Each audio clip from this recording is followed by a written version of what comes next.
मिट्टी और पत्थर से बना बर्फीला सीना, पहाड़ जैसा तना, अंधेरा है इनका दोस्त और रोशनी इनकी मौत। दोस्तों, अगर हम प्रकृति में छेड़छाड़ करेंगे तो प्रकृति हमें नुकसान तो पहुंचाएगी। इसी प्रकार इस मूवी में भी लोग एक सोए हुए पहाड़ को जगा देते हैं और उसके बाद क्या विनाश होता है, क्यों वो पहाड़ ऐसा करता है, जरूर देखिए ये मूवी। वेलकम डियर रॉकर्स, आज हम देखने वाले हैं ट्रॉल्स। हाल ही में रिलीज हुई ये एक खतरनाक मूवी है। दोस्तों, मूवी की शुरुआत में एक लड़की खतरनाक पहाड़ पर क्लाइंब कर रही होती है, लेकिन उसके कुछ समय बाद ही थोड़ा नीचे फिसल जाती है।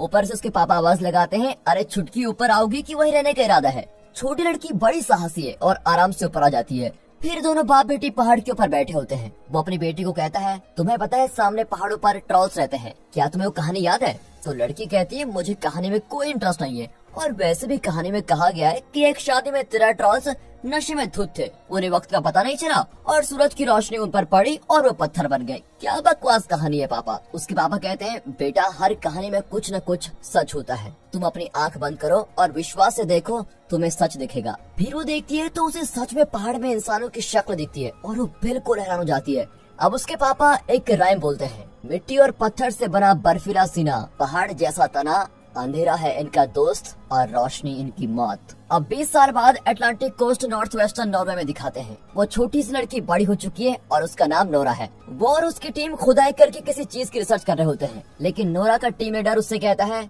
हमें 6 महीने हो गए और हम लगातार कोशिश कर रहे हैं, लेकिन कुछ भी हाथ नहीं लगा, अब हमें चलना चाहिए। लेकिन नोरा कहती है, मैं जब तक उस चीज को नहीं ढूंढ लेती तब तक मैं यहाँ से नहीं जाने वाली। और तभी खोदते खोदते उसका फावड़ा किसी चीज पर टच होता है। नोरा को लगता है कि उन्हें कुछ मिला है और लीडर भी बाकी टीम मेंबर्स को वहाँ पर बुलाता है। अब अगले सीन में दिखाते हैं कि एक जगह सुरंग बनने का काम चल रहा है और काफी तोड़फोड़ हो रही होती है, लेकिन इसके विरोध में कुछ लोग वहाँ पर प्रोटेस्ट कर रहे होते हैं और कहते हैं, पहाड़ों को मत तोड़ो, उन्हें जीने दो, उनके घर को मत उजाड़ो, उनको जीने दो। टनल के अंदर काफी सारे एक्सप्लोसिव लगाए जाते हैं। तभी उन वर्कर्स का लीडर आता है और प्रोटेस्टर्स की तरफ रिमोट दिखाता है। जितने भी एक्सप्लोसिव टनल के अंदर लगाए गए थे उन्हें वहाँ पर ब्लास्ट कर देता है। अब रात के समय दिखाते हैं तो वो लीडर्स और उसकी कुछ टीम मेंबर्स वहाँ अंदर जाते हैं, लेकिन तभी वहाँ से एक अजीब आवाज आती है और पहाड़ बिल्कुल टूटने लगता है। सभी बुरी मौत मारे जाते हैं। अब किसी के घर में छेड़ेंगे तो यही तो होगा। इसके बाद आर्म्ड फोर्सेस ऑपरेशनल हेडक्वार्टर्स में दिखाते हैं। वहाँ के सभी ऑफिसर्स रडार में देखते हैं कि डोबरे नाम की जगह में भूकंप का महसूस हो रहा है।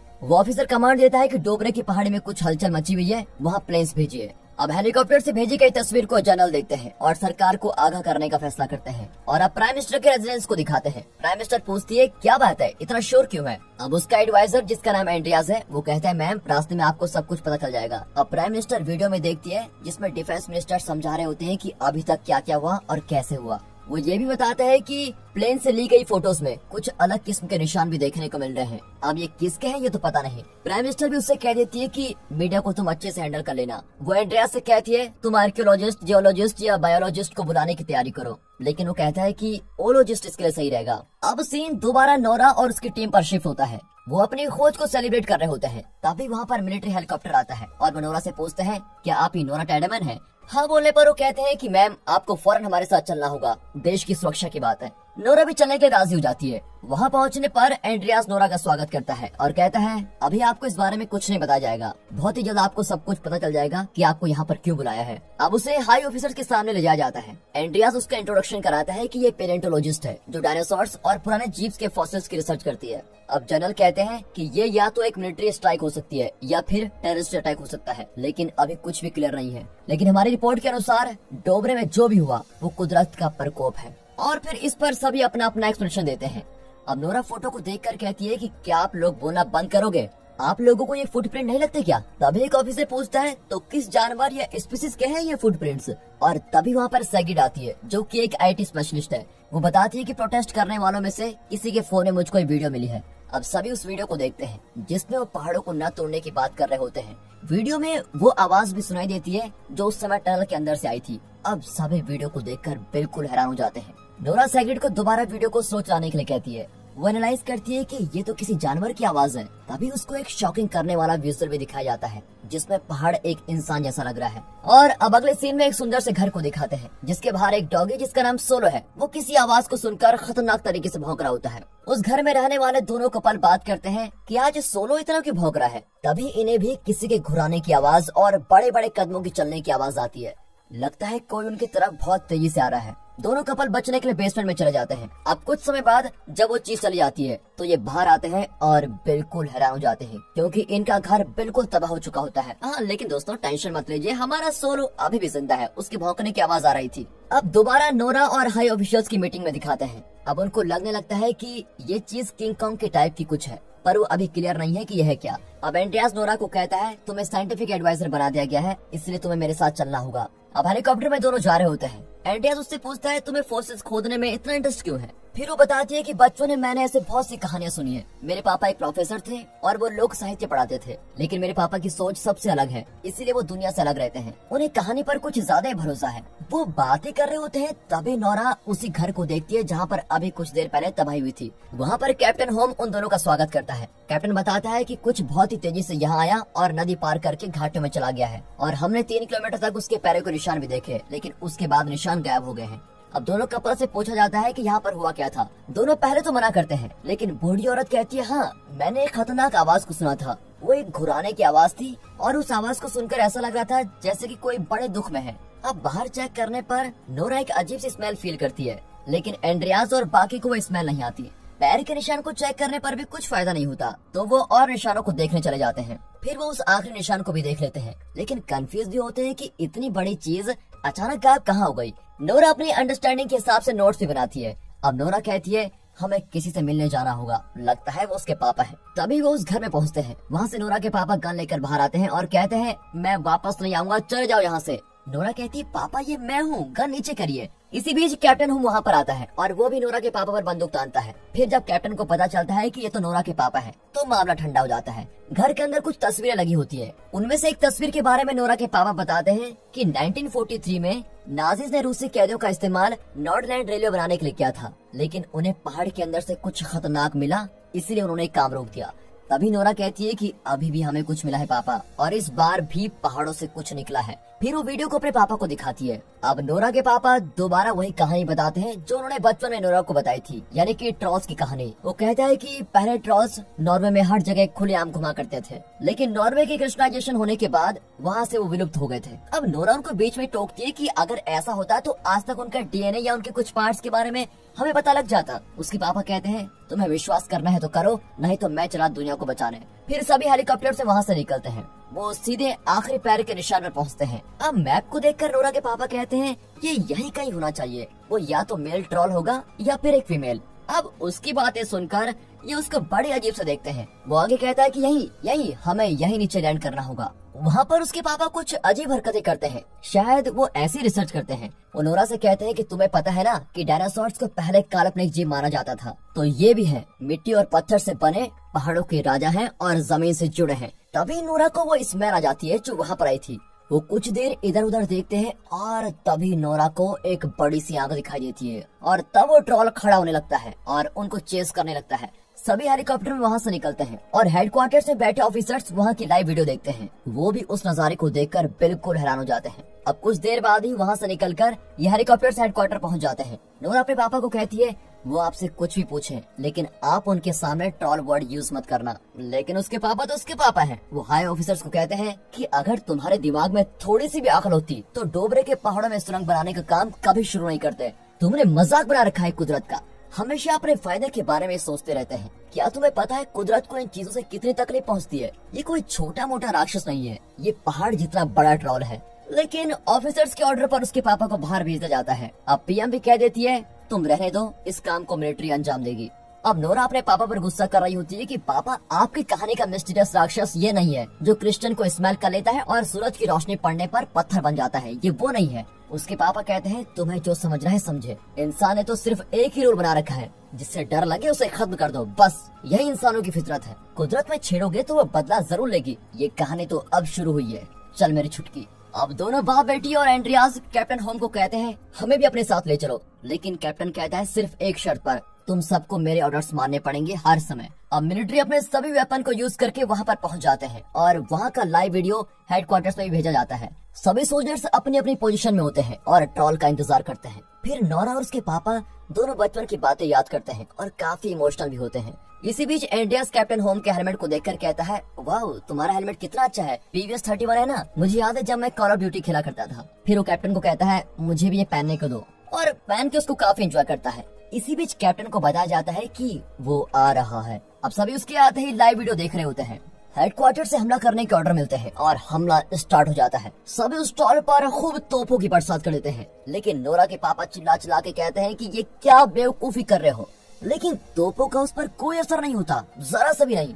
अब सभी मिलकर उस पर और वेपन यूज करते हैं और वहाँ पे ब्लास्ट करते हैं, लेकिन फिर भी उसको कुछ नहीं होता। और फिर क्या, सभी सोल्जर्स को वहाँ से भागना पड़ता है। नोरा, कैप्टन, एंड्रियास और उसके पापा एक चट्टान के पीछे छुपे रहते हैं। तभी ट्रोल एक सोल्जर को अपने मुंह में डालकर खा जाता है, लेकिन नोरा के पापा साहस दिखाते हैं और उसके सामने हाथ खड़ा करके जाते हैं। कहते हैं, सुनो, शांत हो जाओ, शांति बना के रखो। और वो धीरे धीरे शांत होने लगता है। नोरा को भी अपने पापा पर गर्व महसूस होता है और तभी एक बेवकूफ सोल्जर तोप से उस पर फायर करने लगता है। बस फिर क्या, इसी बीच ट्रोल गुस्सा हो जाता है और उसके पैर से नोरा के पापा दूर जाकर गिरते हैं। उनका बहुत खून बहता है। नोरा उनके पास जाती है और उनको संभालती है। इसी बीच ट्रोल भी उस तोप को कुचलकर वहाँ से आराम से निकल जाता है। नोरा के पापा मरते वक्त रॉयल पैलेस, राजा, घर, भरोसा इन शब्दों को बोलते हैं और मर जाते हैं। बेचारी नोरा से रहा भी नहीं जाता और रोने लग जाती है।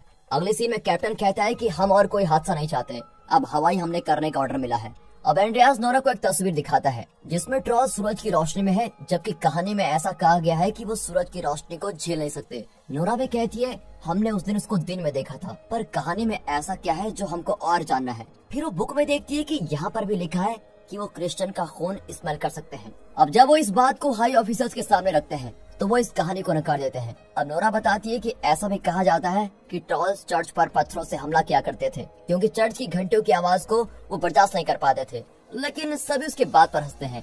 कैप्टन भी कहता है कि जनरल, हमने आज से पहले ऐसे मॉन्स्टर को कभी नहीं देखा। मॉडर्न वेपन का भी यूज करके उस पर कोई असर नहीं हो रहा है। मुझे लगता है कि नोरा बिल्कुल सही है। अब कैप्टन की बात सुनकर पीएम भी मान जाती है। अब रडार में देखते हैं कि वो ट्रोल्स दक्षिण पूर्व की ओर जा रहा है। ट्रोल्स के वहाँ आने से भगदड़ मच जाती है। तभी उसे चर्च की तरह घंटी सुनाई देती है और फिर पता चलता है सामने से मिलिट्री के हेलीकॉप्टर्स आते हैं और उन्होंने ही हेलीकॉप्टर में घंटी बांधी होती है।